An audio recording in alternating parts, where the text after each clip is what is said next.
In Luke 15, we see three different pictures, three parables of great loss and then great rejoicing for what's been found. It's a short collection of stories providing insight into God's great care for us.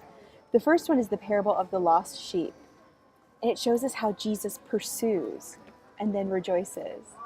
And it says, "Doesn't he, the shepherd, leave the 99 in open country and go after the one lost sheep until he finds it? And when he finds it, joyfully puts it around his shoulders and goes home.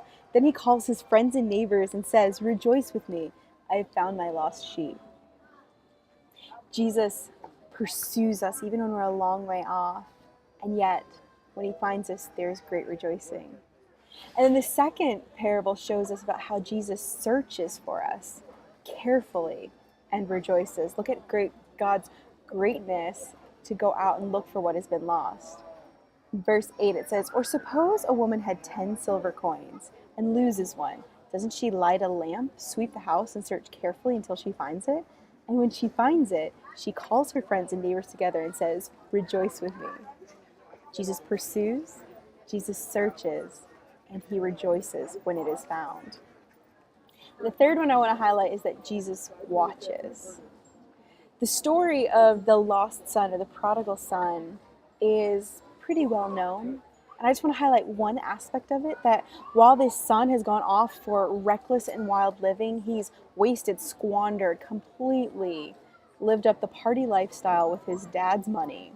But even in all of that, it looks like the whole time the Father was watching. Jesus pursues, Jesus searches, Jesus watches for us. Too often, I think that we just hide in our own shame. We're aware of our brokenness, and that's all we can see, and then we kind of put up our own barriers between us and the Lord. We're unsure of the character of God. We're not convinced of his great goodness, and so we stay in our sin and our brokenness and our ugliness, even though God could heal us, he could help us, he could restore us and walk us through that pathway. We shy back. Why? Because our guilt stands between us and him. Our shame is an entirely huge and enormous barrier. And yet, there's no need for it. Because if he's pursuing, if he's searching for us, if he's watching out for us, to invite him into the struggle, into these moments where we need him desperately. I think this is beyond just salvation. This is also reconciliation and restoration of the broken areas of our life. He's there. I just want to encourage you, don't let anything hold you back. Don't think that your sin is so great, or your brokenness is too much, or your ugliness is too ugly. Don't stay away.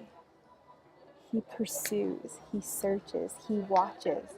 He's always looking to bring you more and more into himself, to be near him, to be close, so that we can have that unfailing love, that confidence in our right standing between us and him, so we can be in whole relationship. That's what he wants. Your sin doesn't scare him. He's already paid for it. We're the ones who often put up the barriers. But if you invite him into that area of your life through repentance, what is lost can be found. Jesus pursues, he searches, he's watching and waiting for you.